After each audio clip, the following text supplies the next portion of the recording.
Directions. Read the passage below and answer the questions that follow. As I'm reading the passage, your job is to annotate and then answer the questions at the end. Chapter 3 from The Open Boat by Stephen Crane. It would be difficult to describe the subtle brotherhood of men that was here established on the seas. No one said that it was so. No one mentioned it. But it dwelt in the boat, and each man felt it warm him. They were a captain, an oiler, a cook, and a correspondent, and they were friends. Friends in a more curiously iron-bound degree than may be common. The hurt captain, lying against the water jar in the bow, spoke always in a low voice and calmly. But he could never command a more ready and swiftly obedient crew than the motley three of the dinghy. It was more than a mere recognition of what was best for the common safety. There was surely in it a quality that was personal and heartfelt. And after this devotion to the commander of the boat, there was this camaraderie, and that the correspondent, for instance, who had been taught to be cynical of men, knew even that at the time was the best experience of his life. But no one said that it was so. No one mentioned it. Meanwhile, the lighthouse had been growing slowly larger. It had now almost assumed color and appeared like a little gray shadow on the sky. The man at the oars could not be prevented from turning his head rather often to try for a glimpse of this little gray shadow. At last, from the top of each wave, the men in the tossing boat could see land. Even as the lighthouse was an upper shadow in the sky, this land seemed but a long black shadow on the sea. It certainly was thinner than paper. We must be about opposite New Smyrna, said the cook, who had coasted this shoreline often in the schooners. The wind slowly died away. The cook and the correspondent were not now obliged to slave in order to hold high in the oar. But the waves continued their old impetuous swooping at the dinghy, and the little craft, no longer under way, struggled woundedly over them. The oiler, or the correspondent, took the oars again. Shipwrecks are apropos of nothing. If men could only train for them and have them occur when the men had reached peak condition, there would be less drowning at sea. Of the four in the dinghy, none had slept at any time worth mentioning for 2 days and 2 nights previous to embarking in the dinghy. And in the excitement of clambering about in the deck of the foundering ship, they had also forgotten to eat heartily. For these reasons, and for others, neither the oiler nor the correspondent was fond of rowing at this time. The correspondent wondered ingenuously how, in the name of all that was sane, could there be people who thought it amusing to row a boat. It was not an amusement.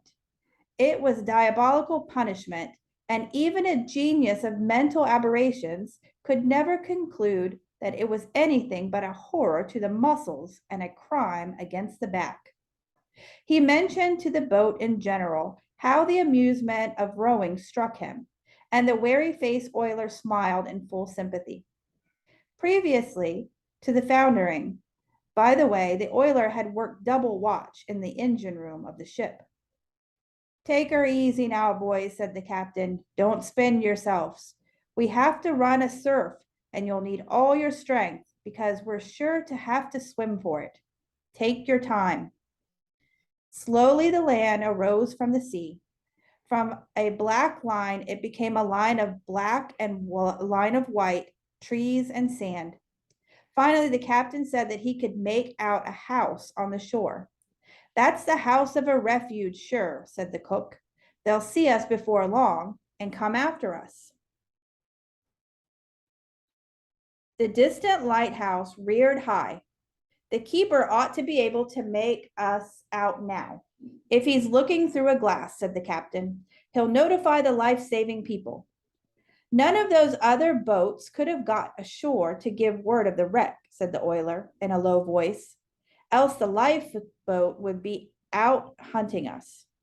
Slowly and beautifully, the land loomed out of the sea. The wind came again. It had veered from the northeast to the southeast.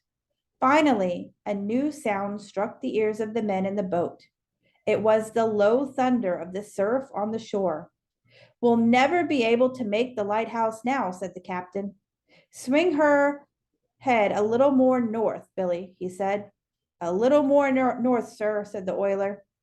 Whereupon the little boat turned her nose once more down the wind, and all but the oarsmen watched the shore grow. Under the influence of this expansion, doubt and direful apprehension was leaving the minds of the men. The management of the boat was still most absorbing, but it could not prevent a quiet cheerfulness. In an hour, perhaps, they would be ashore. Their backbones had become thoroughly used to balancing in the boat, and they now rode this wild colt of the dinghy like circus men. The correspondent thought that he had been drenched to the skin, but happening to feel in the top pocket of his coat, he found therein 8 cigars. 4 of them were soaked with seawater, 4 were perfectly scatheless.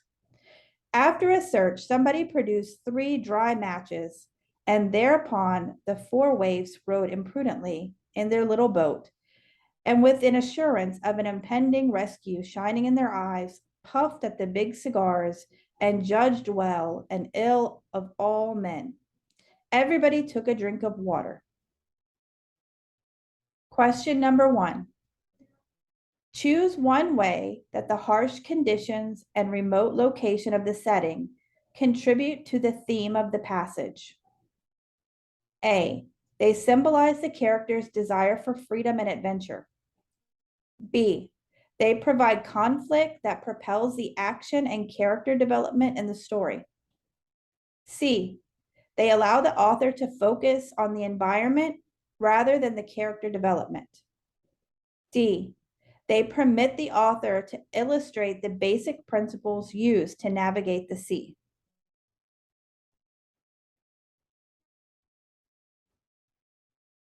Question 2. Paragraph 1 includes these 2 sentences. No one said that it was so. No one mentioned it. Paragraph 2 then includes the same sentences. What is the most likely reason that these sentences are repeated in both paragraphs? A. The sentences show that there is a limited amount of conversation among the crew members. B. The sentences show that there is an unspoken level of tension among the crew members. C. The sentences show that the crew members feel similarly about their situation, and they have formed a strong bond that allows them to leave some thoughts unspoken. D. The sentences show that although the crew members are outwardly optimistic, they have serious doubts about their survival and keep their doubts to themselves.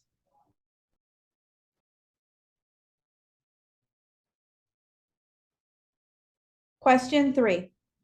In paragraph 7, the correspondent reflects on how he views rowing as opposed to how others may view the activity. What is the intended impact of this reflection? A. It is meant to make the reader pity the correspondent and his current physical state. B. It is meant to add humor for the reader by injecting the correspondent's wit. C. It is meant to enlighten the reader about what the correspondent's life was like before. D. It is meant to encourage the reader to appreciate the correspondent more than the other characters.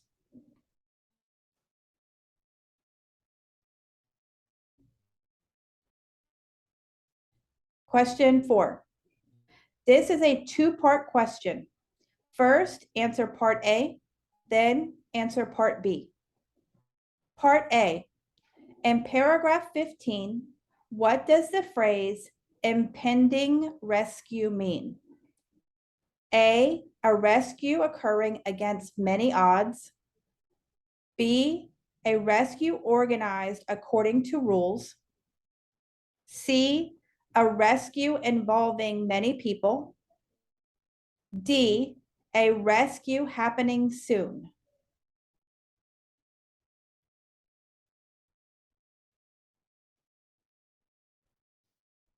Number 5, Part B. Based on your answer to question number 4, which sentence from the passage provides the best clue for the meaning of the phrase impending rescue? A, for these reasons and for others, neither the oiler nor the correspondent was fond of rowing at this time. Paragraph 7. B, we'll never be able to make the lighthouse now, said the captain. Paragraph 12. C, in an hour perhaps they would be ashore. Paragraph 14. D, their backbones had become thoroughly used to balancing in the boat, and they now rode this wild colt of a dinghy like circus men. Paragraph 15.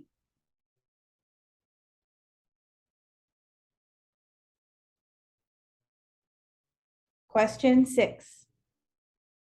Describe the relationship among the 4 men in the boat and explain how this relationship is central to the theme of the passage. Use at least 2 details from the story to support your response. Write your answer on the lines below.